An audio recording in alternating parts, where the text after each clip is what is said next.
नमस्कार मुलांनो, आज आपण मराठी सुलभ भारती इयत्ता 7वीतील पंडिता रमाबाई या पाठाचा उर्वरित भाग शिकणार आहोत। भाग 1 मध्ये आपण पाहिलं की कोलकाता शहरात झालेल्या स्त्रियांच्या पहिल्या सभेत पंडिता रमाबाईंनी संस्कृत भाषेतून भाषण केले। बंगालीतून नंतर त्याचा अनुवाद करण्यात आला।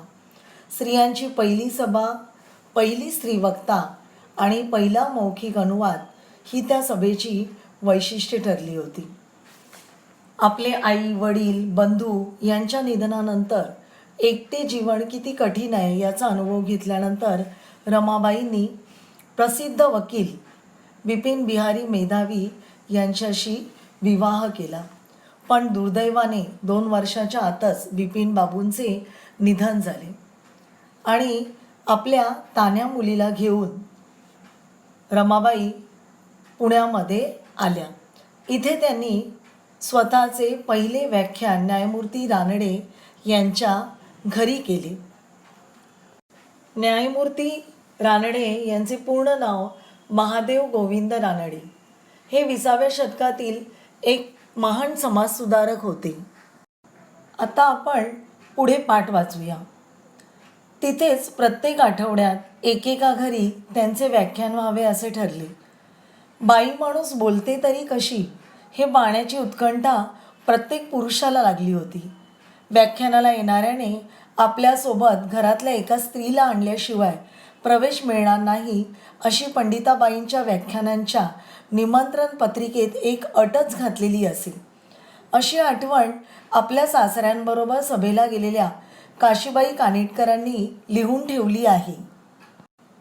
मुलांनो, पुण्यात आल्यावर पंडिता रमाबाईंचे पहिले व्याख्यान न्यायमूर्ती रानडे यांच्या घरी झाले आणि तिथेच प्रत्येक आठवड्यात एकेका घरी त्यांचे व्याख्यान व्हावे असे ठरले। त्यांच्या व्याख्यानाला येणाऱ्याने आपल्यासोबत घरातल्या एका स्त्रीला आणल्याशिवाय प्रवेश मिळणार नाही अशी पंडिताबाईंच्या व्याख्यानांच्या निमंत्रण पत्रिकेत अटच घातली होती आणि त्यांच्या व्याख्यानाचे हे वैशिष्ट्य होते। पुणे में आकर पंडिता रमाबाई जी का पहला व्याख्यान यानी भाषण न्यायमूर्ति रानडे जी के घर में हुआ और वहीं पे ये तय हुआ कि हर हफ्ते में एक के घर में उनका भाषण होगा। भाषण में आने वाले व्यक्ति ने अपने साथ घर की एक औरत को या स्त्री को लाए बगैर उन्हें प्रवेश नहीं मिलेगा, ऐसे पंडिता रमाबाई की व्याख्यान की निमंत्रण पत्रिका में एक शर्त रखी गई और इस शर्त को याद रखा काशीबाई कानिटकर जी ने। काशीबाई कानिटकर 20वीं शती की एक महान प्रसिद्ध लेखिका थी जो अपने ससुर के साथ रमाबाई के सभा में उस समय उपस्थित थी। अपनी सभा में ज़्यादा से ज़्यादा औरतें उपस्थित रहे, इसीलिए रमाबाई जी ने अपने व्याख्यान में ये शर्त रखी थी।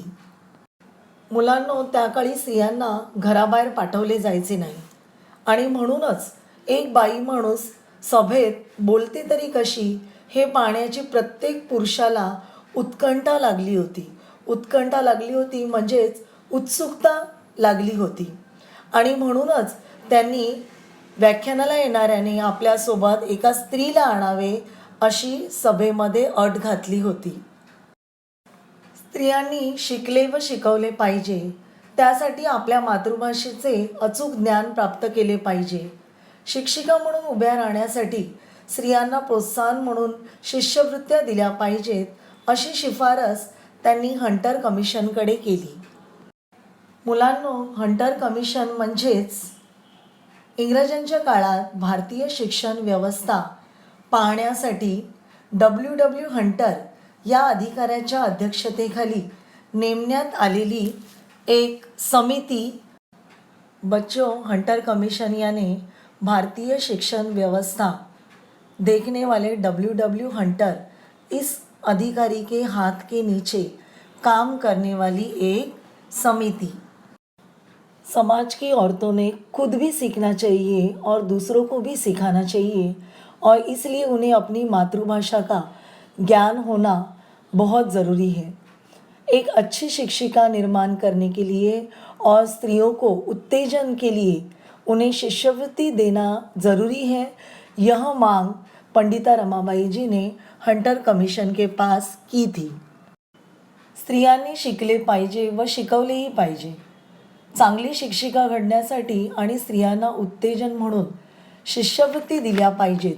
शिष्यवृत्ती म्हणजेच त्यांच्या शैक्षणिक कार्यात फी माफीची त्यांना सवलत दिली पाहिजे, अशी मागणी पंडिता रमाबाईंनी हंटर कमिशनकडे केली होती.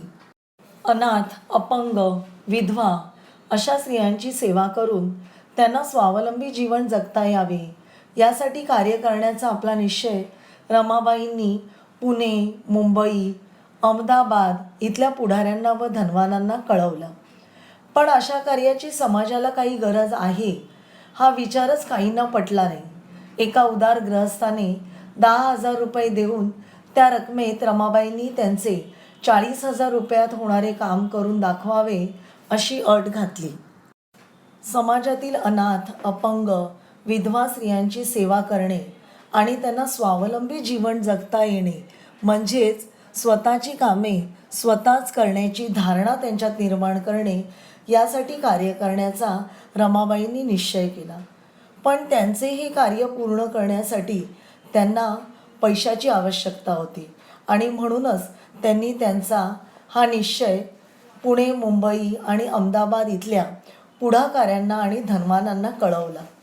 पण त्यावेळी अशा कार्याची समाजाला काही गरजच नाही आहे, हा विचार तिथल्या धनवानांना, पुढाऱ्यांना पटलाच नव्हता. अखेर एका उदार गृहस्थाने रमाबाईंना आर्थिक मदत करताना 10,000 रुपये देऊन त्या रकमेत रमाबाईंनी त्यांचे 40,000 रुपयात होणारे काम करून दाखवावे, अशी अट घातली. समाज की अनाथ, अपंग, विधवा औरतों की सेवा करना और उन्हें स्वावलंबी जीवन सिखाना, यह कार्य करने का रमाबाई जी ने निश्चय किया.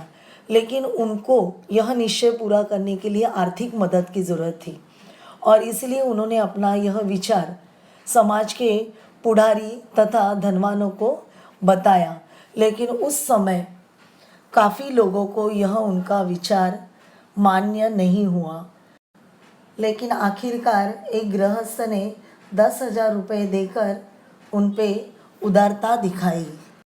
मला भारतातील सर्व स्त्रिया सारख्याच आहेत.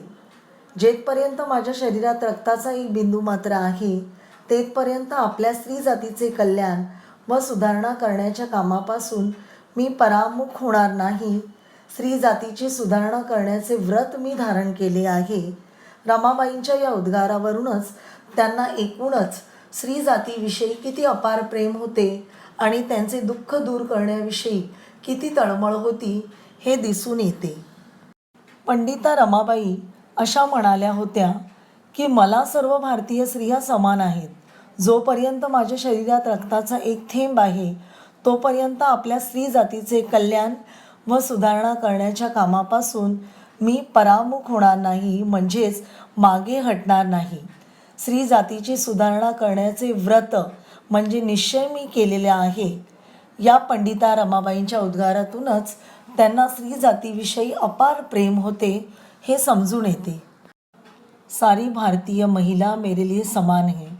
जब तक मेरे शरीर में खून की एक बूंद रहेगी, तब तक मैं स्त्रियों के लिए सुधारना करती रहूँगी, कार्य करती रहूँगी और मेरे इस काम से मैं कभी पीछे नहीं हटूँगी. स्त्री जाति की सुधारना करने का मैंने निश्चय किया है और उनके इन्हीं उद्गार से उनके मन में स्त्री जाति के लिए अपार प्यार था, यह समझ में आता है.